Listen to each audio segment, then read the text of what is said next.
दहशतगर्दी के दरमियान एक फर्क था, वो उस फर्क को खत्म कर रिलेट कर दिया कश्मीर की आजादी की जंग को पूरी दुनिया के सामने उन्होंने एक अलग उसका नुक्ता नजर पेश किया ना। इतने नुकसानात जो भारत ने पहुंचाए हैं उसी तरह के नुकसानात हमारे अपने हुक्मरानों ने हमें पहुंचाए हैं। अभी जो ये वाकया हुआ और जिसमें हम ये कह रहे हैं कि ये जो पंजाब की हुकूमत की तब्दीली की वजह से भी एक बड़ा भारत के साथ मुझे बताएं क्या इंडिया के साथ हम ताल्लुकात, एक तरफ हम मोस्ट फेवरेट नेशन की भी बात करते हैं, सीबीएम्स की भी बात करते हैं, और सिलसिले कभी जी क्रिकेट डिप्लोमेसी चल पड़ती है तो कभी जी उनके कोई एक्टर आके यहाँ कोई गाने गा जाते हैं, तो वो हर कोई सिलसिला उन्होंने अपनी लाइन बड़ी स्ट्रेट रखी हुई है शुरू से, पहले दिन से। हमारी 19-20 कभी हम लचक दिखाते हैं, कभी आगे कभी पीछे, कभी नीचे कभी ऊपर। मुझे सिर्फ आप ये बताएं, दो मैं सवाल करना चाहूंगा और इंपॉर्टेंट क्वेश्चन पहला मेरा ये है कि क्या भारत के बगैर पाकिस्तान रह सकता है? Because India has not accepted us as a sovereign state. बिल्कुल ये क्लियर कट कहानी है। जब एक्सेप्ट नहीं किया तो फिर वो हमें क्यों कबूल, मतलब उस तरीके से नहीं हो सकता। और दूसरा कि क्या हम पर कोई बैरूनी दबाव है भारत के साथ ताल्लुकात सही रखने का? पहली बात तो यही है ना जी कि जी हम तो जिंदा रह सकते हैं। हमने तो जब पाकिस्तान बना था तो उस वक्त भी यही बात थी कि ये तो सर्वाइव ही नहीं करेगा, ये तो चंद सालों के अंदर खत्म हो जाएगा। वहां तो उनके यहाँ पूरे प्लान के अंदर ही ये बात शामिल थी कि जी ठीक है अभी ये शौक कर ले पूरा, चंद 1-2 सालों 4 सालों के बाद हो जाएगा। लेकिन अल्हम्दुलिल्लाह यानी 60 साल से जायद हो गए हैं, पाकिस्तान कायम है और इंशाअल्लाह ताला कायम रहेगा। और ये जो जितनी भी चीजें हैं कि जी ये तिजारतें हमारे लिए जरूरी हैं, कतन कोई जरूरी नहीं है हम अपने किसान को ज्यादा सब्सिडी दें, तो यहां पर हम भारत से ज्यादा सस्ते जो है वो यहां पर अपने लोगों को वो अजनास दे सकते हैं और वो चीजें दे सकते हैं। जो हम अच्छी पॉलिसीज होनी जरूरी है, उन पॉलिसीज पे अमल होना जरूरी है, अमल अवाम में वो शऊर पैदा करना भी बड़ा जरूरी है ना जी। वो जो है इस बात की बड़ी जरूरत है कि जी उसको हम पूरे तौर पर पैदा करें। दूसरा आपका सवाल कि क्या बैरूनी दबाव है पाकिस्तान के ऊपर भारत के साथ ताल्लुकात रखने का? दबाव है। बात यह है जी कि जो हुक्मरान डील के तहत आए और उस डील के अंदर ये चीजें जो हैं वो शामिल हों, तो ये बैरूनी दबाव तो कदम कदम के ऊपर वो बैरूनी दबाव का खुद एतराफ कर रहे हैं। वो कहते हैं जी हमें जो यहाँ पे डेमोक्रेसी मिली है ये भी सदका है जॉर्ज बुश का, और उसके सदके हमें जो है वो यहाँ पर उनको सलाम दे रहे हैं, उनको तमगे पेश कर रहे हैं। तो यहाँ ये बैरूनी दबाव तो कदम कदम के ऊपर ये मान रहे हैं। और ये लाजमी बात है कि बंबई वाकयात को भी जो कुछ तस्लीम किया गया या उसके जिस पहलू को भी किया गया वो बैरूनी दबाव के तहत जो है वो किया गया। ये तो सर्जिकल स्ट्राइक्स के ऊपर तैयार हो रहे थे और इस बात पे तैयार हो रहे थे कि जी भारत को इस बात का मौका दे दिया जाए कि वो आकर बाज हमारे मकामात पर बमबारी कर दे। गालिबन उनके दो जो तैयारे आए थे वो SU-30 थे गालिबन, वो एक लाहौर वाली साइड से मुरीके के ऊपर अटैक करने के चक्कर में था उनके जमात दावा के, और दूसरा जो कश्मीर में उन्होंने वेलफेयर के लिए बिल्कुल ये है कि सारी चीजें। मैं तो ये समझता हूं कि ये जो पंजाब की हुकूमत का एक उसके खिलाफ एक एक्शन लिया गया और गवर्नर राज लाया गया, ये भी शायद उसी एक प्लान का और ड्रामे का एक हिस्सा है जिसके तहत लाहौर के अंदर श्रीलंका की टीम के ऊपर हमला करना और उससे पहले एक इकदाम ऐसा कर देना कि वहां पर हमारी इंतजामिया जो है वो डिस्टर्ब हो जाए, तब्दील कर दी जाए, उखाड़ पिछाड़ हो जाए, आपाधापी की फिजा हो और पॉलिटिकल सूरत हाल डाइल्यूट हो जाए और उसके अंदर भारत जो है वो अपना इकदाम कर ले। अच्छा साहब, ये देखिए एक चीज बड़ी मुझे जबरदस्त, मैं मीडिया के पॉइंट ऑफ व्यू से बात करूंगा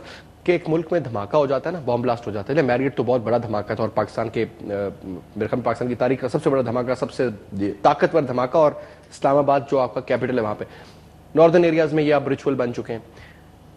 खबर पहुंचती है जनाब मीडिया पे, पूरी दुनिया में थोड़ी देर चलती है, लेकिन ये जो खबर थी पूरे मीडिया ने दिखाई बिकॉज एक तो स्पोर्ट्स का एलिमेंट था। खिलाड़ी को हम कहते हैं जी ये तो दूसरे मुल्क का एम्बेसडर होता है जी, इस तरह बिहेव करें और इस तरह करें। एक इमेज, वो लोग जो नॉर्मली खबरें नहीं भी पढ़ते, स्पोर्ट्स चैनल देखते थे, उनको भी इमेज जो पाकिस्तान का कि भाई ये तो वो मुल्क है जहां सेफ्टी का ये आलम है कि ये देखो क्रिकेट टीम के साथ क्या हुआ। न्यूजीलैंड ने लास्ट टाइम आई थी तो उन्होंने, आपको याद है सबमरीन्स का शेरिटन में कराची में धमाका हुआ था, वो टीम भी कैंसिल करके चली गई। नवंबर में उन्होंने आना था, दे हैव कैंसिल्ड। ऑस्ट्रेलिया ने भी अपना, फिर 2011 का वो एक, तो पूरी दुनिया को जो एक मैसेज दिया जा रहा है पाकिस्तान का, हालांकि पाकिस्तान क्या है, हालात बुरे होते हैं कभी भी, और इंडिया में क्या नहीं हो रहा जी, तो इंडिया में क्या नहीं हो रहा जी। उनके वो दरियाओं में लाशें वो फेंक देते हैं, वो कुत्ते खा रहे होते हैं। मैं खुद मेरे पास, मैं दिखाऊंगा किसी टीवी पे भी इनको कि क्या हो रहा है क्या नहीं हो रहा है, मतलब ये तो उनका सोसाइटी का हिसाब किताब है। लेकिन द पॉइंट इज कि पाकिस्तान का जो इमेज, जिसमें आपका फ्लाइट ऑफ कैपिटल है, जिसमें आपका फॉरेन इन्वेस्टर को रोकना है। देखिए जी, मुख्तलिफ फ्रंट्स है ना, एक होता है जंग कर देना एक मुल्क के, आए जी टैंक लेकर आओ तो आ जाओ, उनको पता है ये तो काम हो नहीं सकता, बिकॉज ये तो बड़ा मारेंगे हमें आगे से, तो गंदे हथकंडों में ये इस किस्म के काम शुरू कर देते। उसमें भी से अगर देखा जाए तो उनकी कामयाबी तो हुई है। कामयाबी तो हमारे अपने हुक्मरानों की वजह से हुई है ना जी, वरना तो कामयाबी की कोई ऐसी बात नहीं है। कौम का जज्बा बिल्कुल एक मुख्तलिफ है, कौम के यहाँ शऊर भी एक और अंदाज का है। हमारे एक बड़ी तादाद हमारी जमातों की ऐसी है कि जो इसमें गहरा एक गौर फिक्र भी रखते हैं। ये जो कामयाबी हुई है ये उन लोगों की वजह से हुई है कि जो लोग भी शायद इसी एजेंडे पर लाए गए थे और उनको लाकर मुख्तलिफ जगह पर प्लांट किया गया था, उनकी वजह से जो भी उनकी कामयाबियां हुई हैं। वरना पाकिस्तान से ज्यादा गैर महफूज तो खुद भारत है। भारत के अंदर तो जो दहशतगर्दी के वाकयात है, यानी 3 बड़ी, लेकिन उनके मीडिया ने कंट्रोल किया हुआ है जी, वो निकल नहीं देते बात को। आप देखें ना जी कि जी वहां पर गोल्डन टेंपल जो है उसकी बेहुरमती की गई, बाबरी मस्जिद को शहीद किया गया, और क्रिश्चियन के 200 से ज्यादा उनके गिरजे जो है उनको वहां नजर आतश किया गया। हिंदू जहनी तौर पे, आपने तो पढ़ा भी होगा काफी, ये जहनी तौर पे मुसलमान से घबराता है, ये इसका मसला क्या है जी हमारे साथ? ये बेसिकली रिलीजन्स का पंगा है इवेंचुअली। घूम फिर के जी कहानी जो आती है ना, वो आती है जूस, मुस्लिम, फिर जूस एक अलग माइनॉरिटी दुनिया पे। बेशक काबिज किसी भी तरीके से, मैं तो कहूंगा जी बड़ा मास्टरमाइंड था, हिंदुओं को साथ मिलाया, पाकिस्तान उनके लिए खतरा, न्यूक्लियर पावर, जैसे जैसा आपने शुरू में कहा।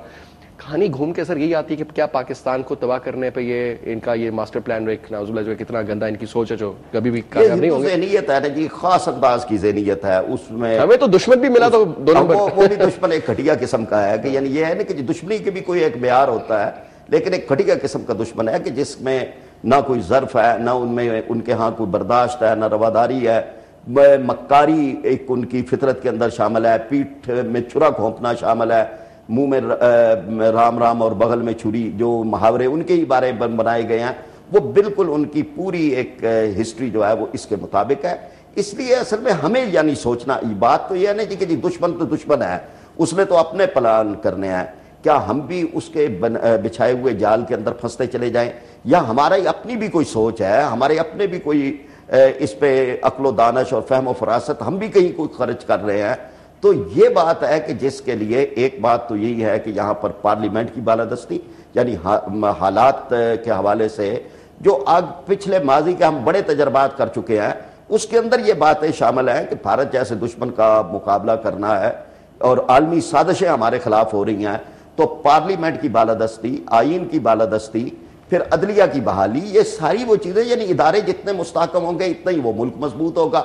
हम इदारे अपने ही हाथों से तबाह बर्बाद कर रहे हैं, उन्हें कमजोर कर रहे हैं।